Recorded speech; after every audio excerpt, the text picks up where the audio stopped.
भएको बिहानी आजको सागर पोखरेलको भिडियोको साथमा तपाईको सुन्तला हेर्नु हो भने गर्न नसक्नु रहेछ। सरले जब भनिसक्नु भयो कि सुन्तला जति पनि छ सर आकाशको तारा गर्न सकेला र बरु मेरो सुन्तला गर्न सकिँदैन भन्नुहुन्छ सरले। यति सुन्तला रहेछ नि सर, हेर्नु जनता, मैले सुन्तला खाँदा खाँदा मेरो घाँटी सुकिसकेको छ र तपाईको एउटा दृश्य देखाउन चाहन्छु तपाईले। जुन उहाँ हेर्नुहोस्, एउटा नेपालको शान, नेपालको सौन्दर्य, नेपालको एउटा टाउको भनेको हिमालयन यति राम्रो छ कि सर, यति राम्रो ठाउँमा बस्नु भएको छ कि सुन्तला चट्ट बिहानी उठ्दा हिमालको हावा र सुन्तलाको झोलको रसमा यति भनौँ कि मेरो हजारौँ शेष नागले पनि व्याख्या गर्न सक्दैन कि यति छ, यति छ, यति सौन्दर्यता छ। सर तपाईको यस्तो विचार कहाँ, यस्तो ठाउँ, यस्तो हिमाल देखिने यस्तो सोच कसरी आछ सर तपाईको?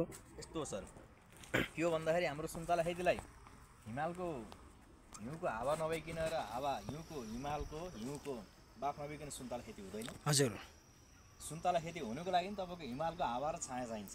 हिमालको छाया चाहिन्छ। तपाईको जुन यो छाया परेको छ त हिमालको छाया हो? हैन सर, यो हाम्रो शीतको छाया हो। शीतको कहिले पनि घाम लाग्दैन। घाम लाग्दैन यहाँ कहिले पनि घाम लाग्दैन। घाम आउँदैन सर। अनि तपाईले सर यो अब त्यो वर्षेरी खेती हो, यो एक वर्षमा एकचोटि हुने, तपाईको यो सकेपछि तपाईले के काम गर्नुहुन्छ त नि? अब यसपालि मेरो सर यो सुन्तला भइसकेपछि हजुर अब तराईतिर जाने। तराईतिर पनि जानुहुन्छ तपाई? तराई मेरो बर्दाघाटमा। हजुर, सुनजला नलपरासीमा। हजुर 10 कट्ठा जग्गा छ।